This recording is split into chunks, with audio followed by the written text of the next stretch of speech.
အားလုံးပဲမင်္ဂလာပါဒီနေ့ကတော့ essential grammar in use ရဲ့ unit 113 a person who think that which ကဲဒီနေ့ရဲ့သင်ခန်းစာလေးအား who that which တွေပေါ့နော် sentence နှစ်ခုကနေ sentence နှစ်ခုရှိတာကိုဒီ who that which တွေနဲ့ဘယ်လို who that which တွေနဲ့ဘယ်လိုဆက်မလဲဆိုတာကိုသင်ပေးသွားမှာဖြစ်ပါတယ်ဥပမာ related clause ပေါ့နော် okay ဒီမှာဆိုလို့ရှိရင်ဒီမှာဥပမာလေးပေးထားပါနော် I met a woman that she can speak 6 languages okay သူမကဘာသာစကား6မျိုးတောင်ပြောနိုင်တယ် okay စာကြောင်းတစ်ကြောင်းရှိရပါတော့စာကြောင်းတစ်ကြောင်းရှိရဲ့အခါမှာလူချင်းချင်းကိုဆက်မယ်ပေါ့နော်လူမျိုးဆက်မယ်ဆိုတဲ့အခါမှာwho နဲ့ဆက်တယ်ပေါ့နော် who ဆိုလို့ရှိရင် she ကိုပြောင်းလိုက်တာလေပေါ့ဥပမာဒီမှာဆိုလို့ရှိရင် I met a woman who can speak 6 languages okay ကျွန်တော်အမျိုးသမီးတယောက်ဘယ်လိုအမျိုးသမီးတယောက်လဲဆိုလို့ရှိရင်ဘာသာစကား6မျိုးတောင်ပြောတတ်တဲ့အမျိုးသမီးတယောက်နဲ့တွေ့ခဲ့တယ်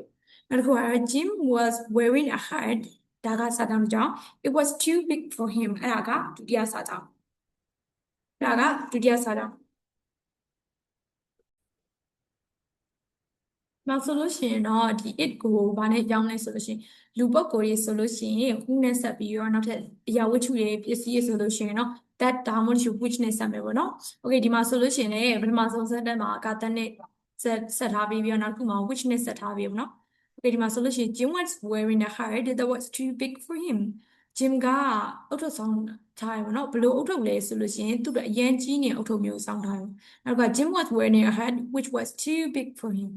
okay ဘယ်လိုအုတ်ထုပ်လဲသူ့အတွက်အရင်ကြီးရဲ့အုတ်ထုပ်ကိုဆောင်ထားနောက်တစ်ခုကဒီမှာဆိုလို့ရှိရင် who is for people not things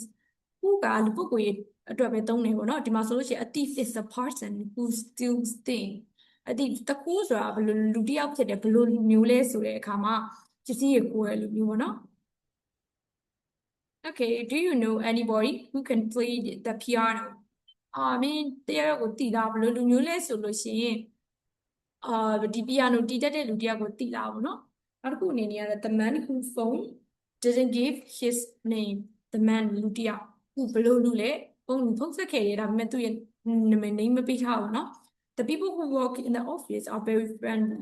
the people လူတွေပေါ့နော်ဘယ်လိုလူတွေလဲ who works in the office ဒီရုံးထဲမှာလုပ်တဲ့လူတွေကဒီရုံးကိုခင်မင်ပြကောင်းတယ်ပေါ့နောက်တစ်ခုကတော့ that is for thing or people ဒီ that ကိုလည်းလူပုဂ္ဂိုလ်ဒါမှမဟုတ်ရှင်အရာဝတ္ထုတွေနဲ့တွဲသုံးလို့ရတယ်ပြောထားပါတော့ An airplane is a machine that flies an airplane ကmachine ဆက်တစ်ခုပဲဘယ်လိုဆက်မျိုးလဲပြန်နိုင်တဲ့ဆက်တစ်ခုဖြစ်တယ်ပေါ့နောက်တစ်ခုက Emma lives in a house that is 500 years old Emma ကဒီအိမ်မှာနေတယ်ဘယ်လိုအိမ်မျိုးလဲဒီမှာတန်းနဲ့ဆက်ထားပါတော့ဘယ်လိုအိမ်မျိုးလဲဆိုတော့နှစ်90တောင်ကြာနေဘူးเนาะနှစ်900တောင်ကြာနေရန်ဟိုခေါင်းနေရဲ့အိမ်မှာနေရော the people that work in the office are very friendly the people လူတွေဘယ်လိုလူတွေလဲ that ဘယ်လိုလူတွေလဲဆိုလို့ရှိရင် office ထဲမှာအလုပ်လုပ်နေတဲ့လူတွေဟာအရန်ကိုခင်မင်ကြကောင်းနေ okay you can use that for people but who is more usual လူတွေအတွက်သုံးတဲ့ that ကိုလူတွေနဲ့တွဲသုံးလို့ရတာပေမဲ့ who သုံးတာကတော့ပို့ပြီးတော့ဒီ usual ဖြစ်တယ်ပေါ့နော်နောက်တစ်ခုကတော့ which is for things not people which ဆိုတာကတော့လူတွေအတွက်မသုံးဘူးတဲ့မှာလို့လူတွေနဲ့တွဲသုံးလို့မရအောင်သူကအရာဝတ္ထုတွေအတွက်ပဲသုံးတာ an airplane is a machine which flies not a machine who နဲ့မသုံးဘူးပေါ့နော် airplane ကအရာဝတ္ထုဖြစ်တဲ့အတွက်ကြောင့်မလို့ which နဲ့ပဲသုံးတယ်ပေါ့နော်နောက်တစ်ခုက Emma live in a house which is 500 years old Emma ကအိမ်မှာနေဒီမှာဆိုလို့ရှိရင် a house ကအရာဝတ္ထုဖြစ်နေတဲ့အတွက်ကြောင့်မလို့ WHICH which နဲ့ပဲသုံးတယ်ပေါ့နော် okay ဒီမှာဆိုလို့ရှိရင် do not use which for people do you remember the woman who was playing the piano at the party not the woman which okay which ကိုလူတွေနဲ့တွဲမသုံးလို့ပြောတာပါပဲအဲ့ဆိုတော့ဒီနေ့ရဲ့သင်ခန်းစာတော့ဒါလေးပါပဲလူတွေစာတမ်းတစ်ကြောင်းကိုဒီစာတမ်းတစ်ကြောင်းကိုဆက်တဲ့အခါမှာ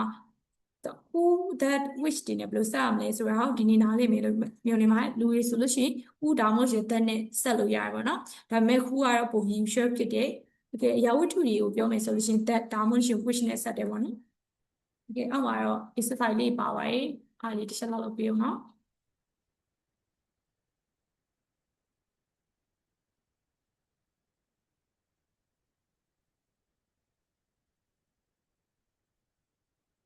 အဲ့တော့ဒီနေ့ရဲ့သင်ခန်းစာလေးကတော့ဒါလေးပဲအားလုံးပဲ